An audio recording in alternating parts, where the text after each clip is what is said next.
The last thing we talked about was magnetic force, and we said that magnetic force is field strength times current times length of wire in the field, and then we said we need to multiply that by the sine of the angle between the current or between the wire and the field if they aren't perpendicular to each other. Okay, so F equals BIL, and then the sine theta part if the B and the I aren't perpendicular to each other.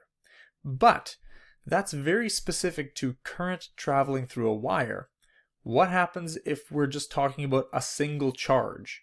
So we said that current is the flow of many charges, and specifically we define it as the flow of positive charge. But what happens if we have just one charge? Is that still called current, as long as it's moving? Well, yeah, that's still called current.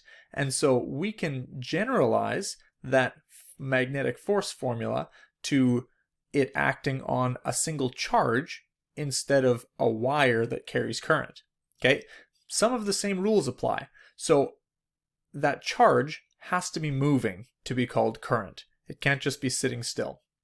The second thing is that the movement of the charge and the field that it's in have to be at least somewhat perpendicular to each other.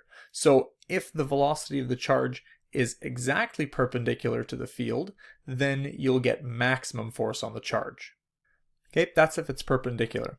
If it's not parallel, there will still be some force on it. It'll just be the same thing that we found before. We've got to modify how much current or how much field we're using sine theta or some sort of trigonometry to figure out how much force there actually is. And I know you were just hoping for another right-hand rule. You loved the 3 right-hand rules from grade 11, and you thought, why can't we have another right-hand rule in grade 12? Well, here you go, you get another one. But it's not really a different one. It's really the same thing as the force rule from grade 11. So if you remember, that force rule was a flat hand rule. So your fingers point in the direction of the magnetic field, your thumb points in the direction of the current, and your palm points in the direction of the force that's being exerted on that current. Okay, but in our case, we're getting rid of the wire. And so your thumb is no longer the direction of current traveling through a wire, it's the velocity of a positive charge. Okay, so we're still assuming the same thing, that current is the flow of positive charges, but if, let's say, the question asks you about an electron moving that way, then you wouldn't use your thumb to point that direction, you'd have to point it the other way. Okay, because your thumb is still the direction of positive charge flow. It's the direction of the velocity of a positive charge. Okay, so you have to keep track of that.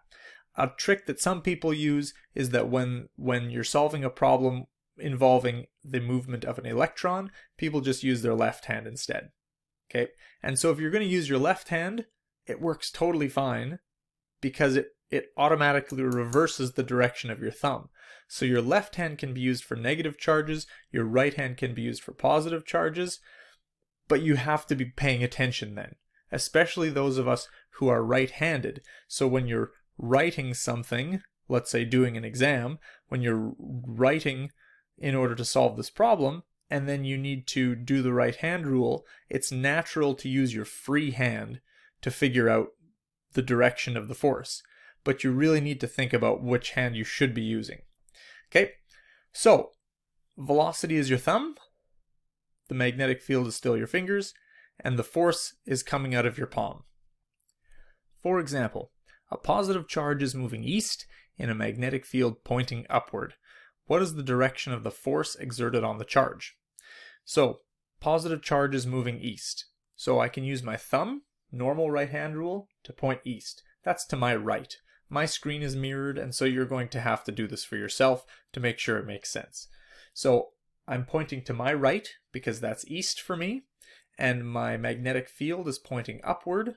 So this one is pretty straightforward. My palm is pointing backwards at me, that's south. Okay, I didn't have to contort my hand or my body at all to get that to work properly. So I get the direction of my force is south. An electron is moving north in a magnetic field pointing west. What's the direction of the force? So we're going to do this both ways. We're going to use our right-hand rule. In this case, the electron is moving north, so I need to point my thumb away from me, except that it's an electron, not a positive charge. And so I should flip that velocity around to point back at me. My field is pointing west. That's to my left. Do this for yourself as well. And so my force is pointing down. Okay, so we get down for the direction of the force here, but let's also do it with our left hand, because some of you really like that. So then I'm pointing my thumb to the north away from me. My fingers are pointing to my left. There's got to be an easier way to do this. Like this. If I wasn't having to stay on a screen here, then I would just stick my arm all the way out, and that would be way easier. But you got to be able to see me. Same thing happens. It's still down. Now we're going to modify our force equation from current in a wire to a moving charge. So let's just take our original equation. Magnetic force, FB, is equal to B I L. And then I am going to put the sine theta on here, just to reflect the fact that the B and the I have to be perpendicular to each other, or that we're using the component of B or I that's perpendicular to the other one. So this is magnetic force, field, current, length. Okay, now let's just look at the units of all of these things. So this is in newtons. This B is in Teslas. Let's see if I can actually make an arrow. Teslas. The I is in amps. The L is in meters. Let's look at this part specifically. Okay, so this is amps times meters. And if you remember, amps is actually coulombs per second. It's how much charge is moving past a certain point every second. So amps is actually coulombs per second. Meters is a base unit, so it's just meters. We can rearrange this. So this is coulombs times meters divided by seconds. Since this is all multiplying and dividing, it can go in whatever order we want to write it, and we'll end up with the same answer. So what we're going to do is take this divided by seconds and pair it with the meters instead. So we get instead coulombs times meters per second. So we haven't changed any of the measurements that we started with. We've just rearranged these two pieces over here. And so coulombs is a measure of charge, that's Q, and meters per second is a measure of velocity, or V. And so we end up with B times Q times V times sine theta. But we're going to rearrange that a little bit to give us the standard version of this formula. So magnetic force is equal to charge times velocity times field strength times the sine of the angle between the velocity and the field. Okay, now we're going to do an example here. A charge of 1 coulomb moves at 5 meters per second, 30 degrees north of east. Remember, this is north of east, in a magnetic field of 6 Teslas to the east. What's the magnitude and direction of the force? This is a positive charge, and so when we're figuring out the direction of the force, we can just use the normal right-hand rule. We don't need to think about, do I need to flip directions? Do I need to use my left hand? It's just going to work fine. So, first of all, we need to know that this charge is moving 30 degrees north of east.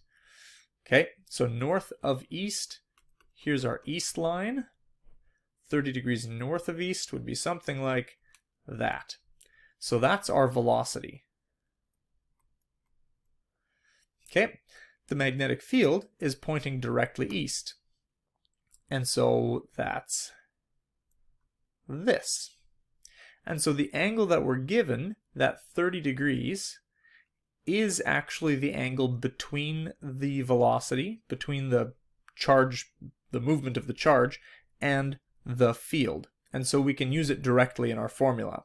Every once in a while, you'll be told the directions in a way that you can't actually just place it in the formula. So we could have been told this velocity using this angle instead, and it would have worked fine. So this would be north 60 degrees toward the east. But instead, we were told east 30 degrees toward the north, or 30 degrees north of east. This 60-degree angle, though it places the velocity at this exact same spot, you can't use the sine of this 60 degrees in the formula. Okay, that wouldn't give you the right component. If you used sine, you would get this component. You'd get the parallel component to the field and not the perpendicular component to the field, which is what you want. So you have to make sure that the angle you're using is the correct one. So we're asked for the force, FB, and we're using QVB times the sine of the angle. So Q is 1 coulomb, V is 5 meters per second, B is 6 Teslas,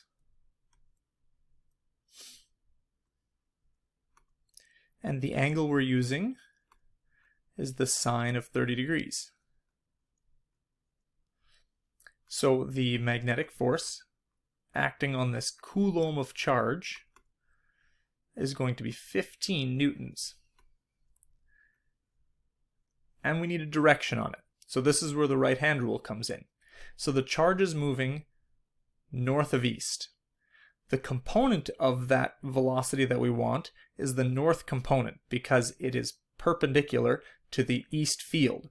It's easiest just to take whichever quantity is the angled one and split it into components rather than trying to figure out what component of east is perpendicular to 30 degrees north of east.